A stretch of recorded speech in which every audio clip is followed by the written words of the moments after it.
Today we've got a video about a guy who claims he has video evidence in his truck that she cheated. Let's hear this guy's story. It starts, I think my marriage is over. For context, I'm a 33 male and my wife is a 27-year-old female. We've been together for 7 years, married for 2. Basically, all of my wife's 20s have been with me.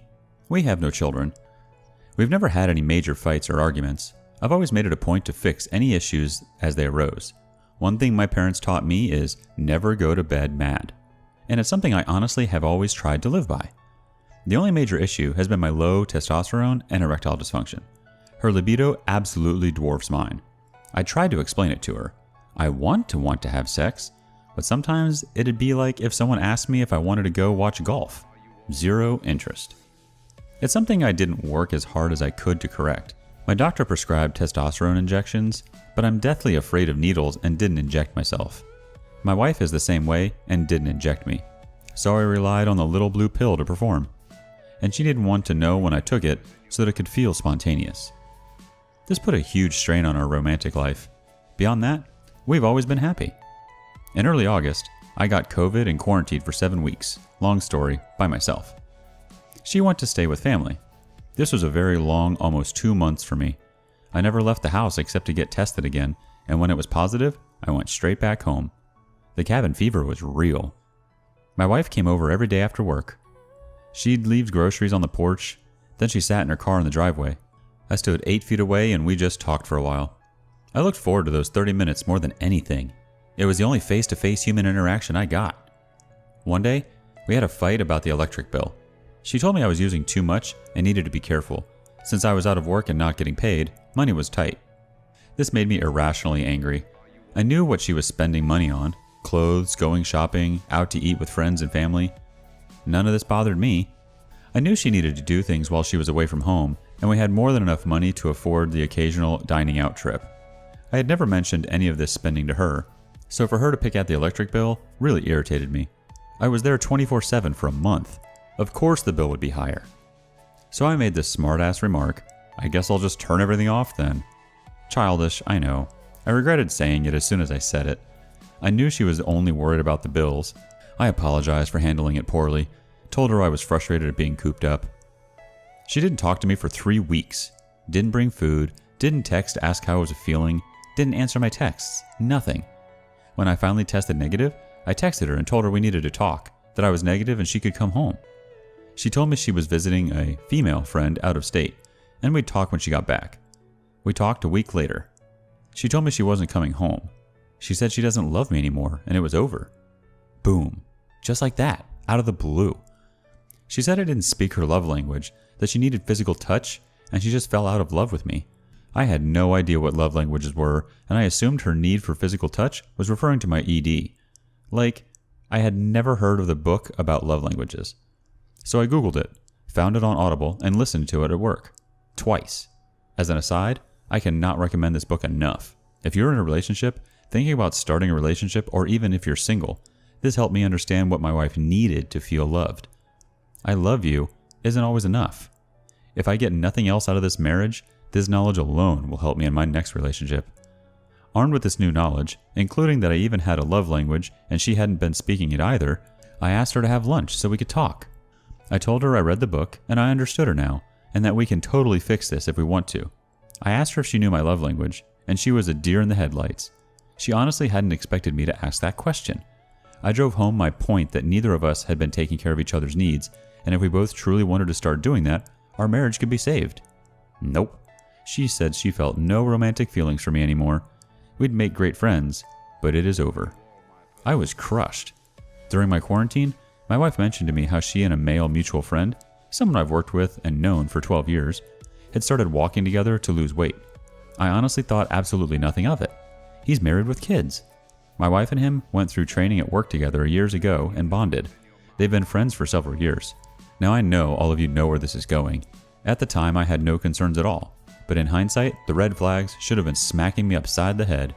A week or so after our last talk, my wife came to the house to get a few things and asked if we could go for a drive. She was feeling down and wanted to talk, so I of course agreed. Then she told me she was hurt because her friend's wife wouldn't let him hang out with her anymore. alarm bells started ringing. I asked her why she wouldn't let them see each other, and she said because she thought they were having an affair. I asked her if they were, and she said no, they've never done anything. I asked her why the wife would think they were having an affair, and she said it was because they spent 5 or 6 days a week together since the start of my quarantine. My wife even bought their kids presents when she was out of state visiting her friend. The other woman promptly threw them away.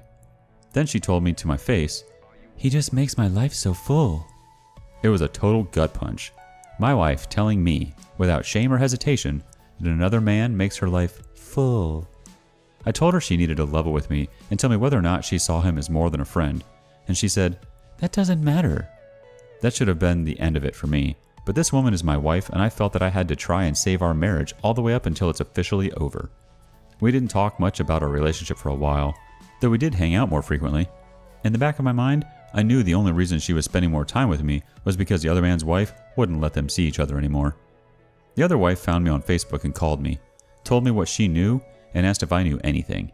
She told me she left a recorder in his truck and had a recording of them at least making out, maybe more.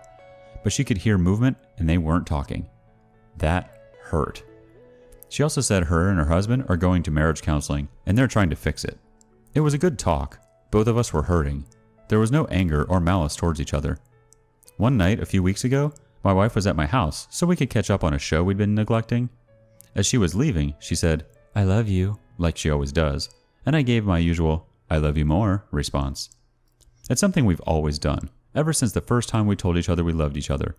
This time it felt different, because we both knew the "I love you more" was true. We made eye contact and my wife immediately started ugly crying. Full-on hysterical sobs. She walked up to me and hugged me tighter than she had in months and just cried. I held her until she calmed down a bit, and then we went for a drive, because that's the best way for her to calm down. We had a long talk. It was the closest we had come yet to actually trying to fix it. She said she had thought leaving me was the right choice for her, but now she had no idea. She didn't know what she wanted and what she was doing, and she just needed time to figure things out. She mentioned marriage counseling, and I told her that marriage counseling is a must before she moved back in with me. I told her I'd do whatever it took to try and fix it, as long as we actually tried. I left that night feeling really optimistic that there was still hope. And then, just a week later, she was back to, "It's over for sure" mentality. So now we're in this weird waiting game. I'm still, stupidly, waiting for her to come home. She is waiting on her boyfriend to leave his wife. And in the meantime, her and I are still hanging out. She calls me asking if we can go do something because she's lonely, and I stupidly agree. I told her this should probably stop because while we're together, she's just hanging out with a friend. I am hanging out with my wife. Since she left, I did go to my doctor and get on antidepressants and testosterone. I asked my doctor if she could inject the drug for me, and she is, every week. I do feel a lot better, either because of the happy pills or the testosterone, I don't know. As for my marriage, I'm still clinging to something that is probably gone. All of my plans for the future involved this woman. I couldn't wait to meet our kids. I couldn't wait to meet the woman she would be as a mother. I couldn't wait to experience the rest of my life with her. Travel, grow old, have grandkids, all of it. And now I'm alone in the house we bought, and I have no idea what my future looks like now. I'm lost. That's pretty much where I am now. Like I said, I don't know if this counts as infidelity because she did leave me, though I am sure she had an emotional relationship with this man while I was quarantined, possibly before. Man, that's a sad story. Let's see what the community thinks. Farm D says, "A man, or woman, never throws away their only pair of shoes. You're her plan B, and you know it. Stop being her plan B." Imagine what would have happened if that friend's wife didn't want to work things out with him. Your wife would have left you in a heartbeat. Did she ever come clean about not only emotionally, but also physically cheating? As for taking people back who left you, you've made it way too easy for her. She needs to work for it. This way, making it so easy for her, you're giving off the wrong signal. "He'll take me back anytime." It's like you're rewarding her for cheating on or leaving you. It'll be easy for her to do it again when that friend is available to her again. It's up to you how to live your life. These are only my 2 cents. Just know your worth and that you deserve more than this. OP responds, "You're right. There's no doubt that I've made this easy for her because I don't want to lose her. My family has given me similar advice and it has been very hard to follow it. I do okay for a few days, no contact, but when she texts or calls and asks if we can see each other, the hopeful side of me relents and the cycle repeats. I need to figure out how to say no to her. Let her feel alone like she's made me feel. I just can't seem to do it. Thanks for reading and your advice. Alright, now here's the update. I told my wife no. One piece of advice I kept getting in the last thread was to tell her no when she wanted to hang out, to stop being available for her whenever she wanted. So I went to where she's staying on Christmas. The people she's staying with have become friends of mine over the past 7 years that I've been with my wife, so I wanted to wish them a Merry Christmas. My wife and I also had gifts to exchange. We went to her room to do this. She bought me some shirts, a wallet, which she buys me every year. I got her a couple expensive Funko Pops of her favorite characters in a TV show. She looked over at her desk at a video game and shook her head and chuckled. I looked at the game, which she bought for herself while I was with her a couple of weeks back, and asked what she was laughing about. She said, "That isn't the copy I bought for myself." She was basically letting me know what the other man had bought her for Christmas. I was floored by the audacity of it all, like it was some sort of competition. Never mind that each of the pops I bought cost as much as the game. She then said she wanted to go for a drive and asked if I wanted to go with her. I said no. She said, "So you're just going to go home and do nothing?" And I said, "Probably play video games." I told her that I didn't think we should hang out anymore, that she already told me what she wanted months ago, and if we're really done, then I need to start moving on. She shrugged and said, "Okay," in the most dismissive tone she could muster. And that was that. I went home and we haven't spoken since. Just wanted to share this with you guys. I know it's a small thing and I don't feel like I won anything here, but I know this is a necessary step if I'm ever going to dig my way out of this depression I'm in. The OP responded with his own comment, "The hardest step is the first. I do want to better myself and focus on me for a while, but I keep thinking about her. For example, our floors needed to be redone. I went to Home Depot to look at samples, and I kept thinking, I wonder if she'd like this color, just in case she does come back. It's irrational and it's harmful to myself, I know. But she's been completely entwined in my life for 7 years, and I don't know how to turn that off." Revolutionary Hat 688 says, "See the lawyer. Set up the divorce papers. Either buy her out of the house or sell it and move on. If you can't disconnect her from your surroundings, then you need to disconnect yourself. You look around and see all these things that remind you of this future that does not exist. If you fix it for you. She relinquished control over your actions the moment she cheated and walked out. Start making your own and don't consult her. She lost that right. You sound like a fixer type. You need to recognize that your personality is enabling her shifty treatment of you. Once you realize this and stop being the doormat, your path will become clearer. Make a separation and divorce plan with the lawyer and stick to it. No deviation. She will come back at least 2 or 3 times with that reconciliation crap. Don't buy it. If she truly wanted that, it would have already occurred." The Brown Laser thinks, "It takes time, and nothing else, to lose the mindset of thinking about her in every process in your life. You need to make a deliberate choice that doesn't involve thinking about her. Do this over and over, and it will become normal. You can know it in your mind all you like, that she's gone. It takes time to sink into that thick, dense sponge that is your core being, and everyone absorbs it in a different time frame. That's why nobody can tell you how long it should take to grieve. You will know when you're ready. Nobody else will. It's been 2.5 years since she walked out on me after cheating. 2 special needs kids now live in a broken family thanks to her. She was cold and cruel when it happened, and for a while after. She'd show up in her best dress on her way to a party just to ask if she looked okay. She was more stunning than she ever was with me, without any regard for how I was going to handle it. They're living on pure lies, even to themselves. Their conscience is switched off, and they feel invincible. Nothing is off limits. This is who they are to the core. Everything that kept them in check before has melted away, and the lying, cheating, cruel monster is what is left behind. We were sold a false future. Grieve this, not the marriage you were fooled into loving. Also, grieve the version of yourself you are now going to leave behind. Prune the tree of your life back to the branches that were there before you met her, and grow a stronger, healthier tree, but a tree that is all you." Oh, hey, look at this. A bonus story. Blindside at Christmas time.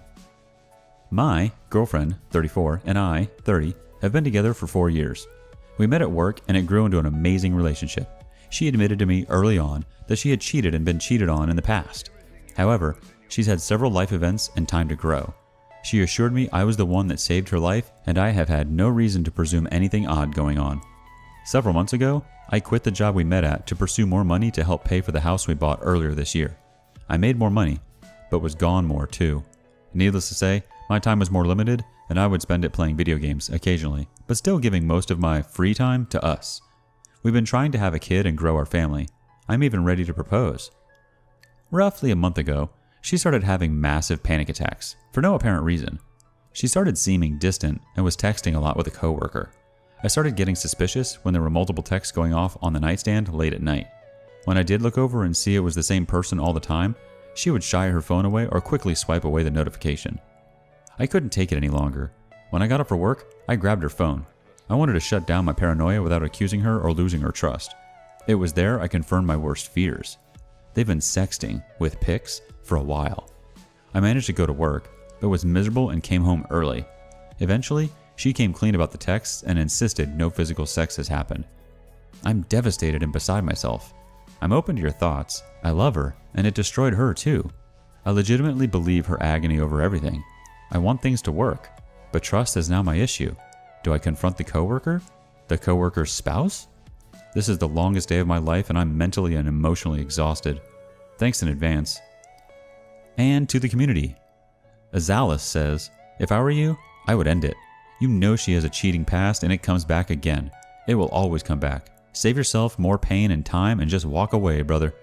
And yes, let the coworker spouse know if he has one. She deserves to know. Travis Rhino says, yeah, but be assured and understanding of her problem. Or at least act this way. Don't get mad, but just let her feel your disappointment. Then break it to her gently. If she doesn't already know or realize that you have to cut things off, don't do anything that could even be construed as passive-aggressive, like telling her about plans for engagement, etc.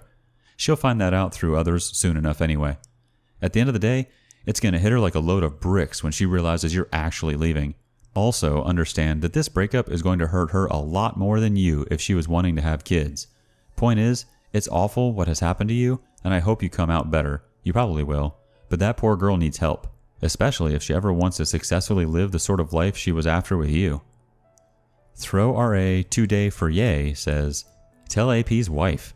Your girlfriend has to quit her job. That's steps 2 and 3 if you plan to reconcile. Step 1 is cutting AP out of her life and telling her to leave for a few weeks so you can get your head straight. Step 4 is open phone device policy. 5 is individual counseling for her. Take marriage off the table for a few years until you think you have some trust back. Stop trying for a baby. Prenup if you ever really do get back to that place. Honestly, it will never be back to 100% of what it was. You can forgive, but not forget how she treated you like a chump. Or you could just cut it off now, go through several months of immense pain, and come out on the other side much happier. Maybe then you can find someone that will respect and love you without having to spend years of rebuilding trust with. Merry Christmas. Yeesh.